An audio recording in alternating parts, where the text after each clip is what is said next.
Avatar the Last Airbender was and still is incredible. It's beloved by the original fans as well as new fans. The thought that kids today get to experience the amazing journey of Team Avatar the same way I did back when it started airing makes me really happy. And we don't just get to experience the old story over and over again.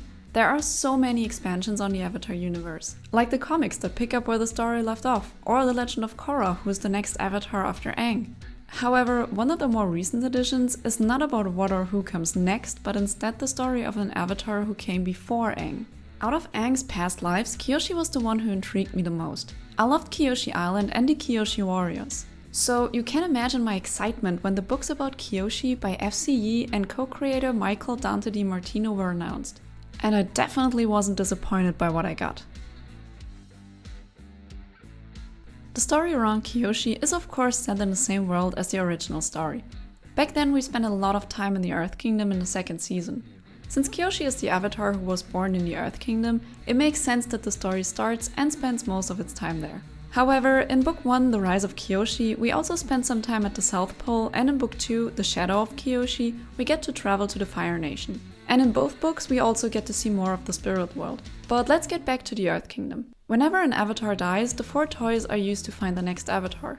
But searching the Avatar in the Earth Kingdom is an enormous task, since it's the biggest of the 4 nations with the largest population. So it's no surprise that Jiangju and Kelsang didn't find Kyoshi but instead mistook another kid called Yoon for the Avatar. But why did they think Yoon was the one? Kelsang and Jiangju were both former members of the previous Team Avatar led by Avatar Karuk.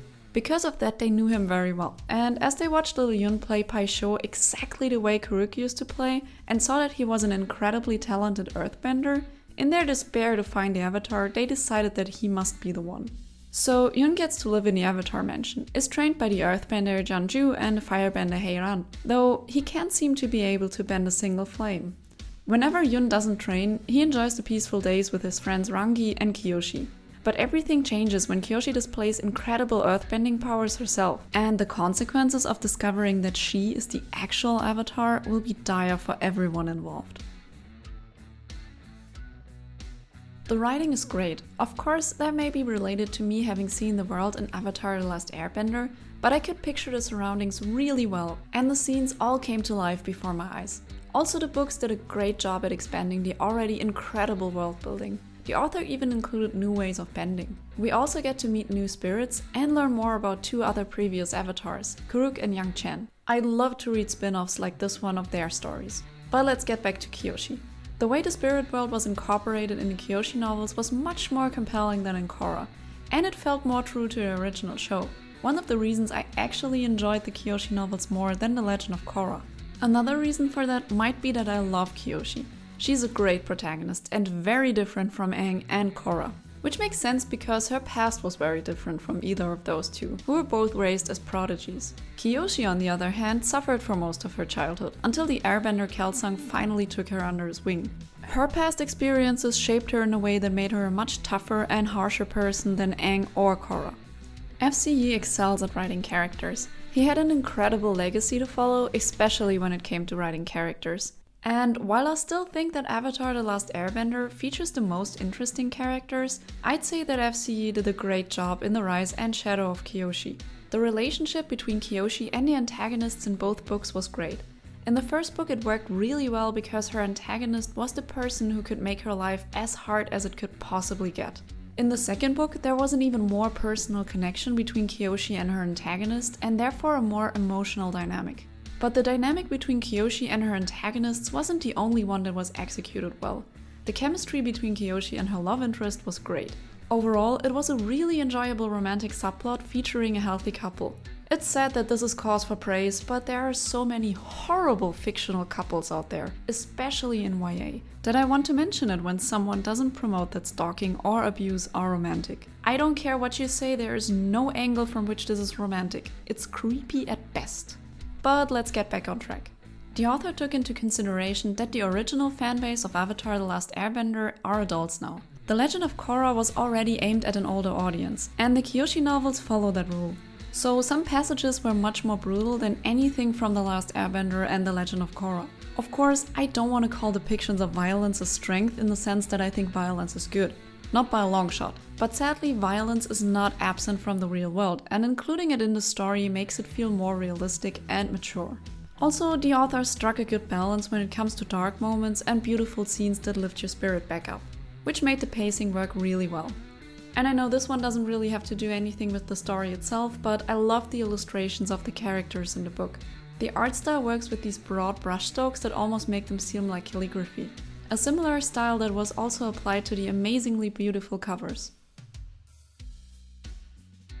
As much as I enjoyed the two books, the new Team Avatar, which was called the Flying Opera Company, was not as compelling as it was in the original. I still prefer this band of lovable outcasts of the Flying Opera Company to the characters from Legend of Korra though. This was a weakness for me, but I still want to mention that the standards this book had to live up to were incredibly high. The characters from the original Team Avatar were amazing, but they were developed over the course of 3 seasons. The Kyoshi books on the other hand were much shorter in comparison. And in the first book, The Rise of Kyoshi, there was one character death towards the end of the book that didn't really work for me. I don't know, it felt like this character really didn't have to die, and the whole scene included a small plot hole actually. It's tolerable, but it could have been executed better.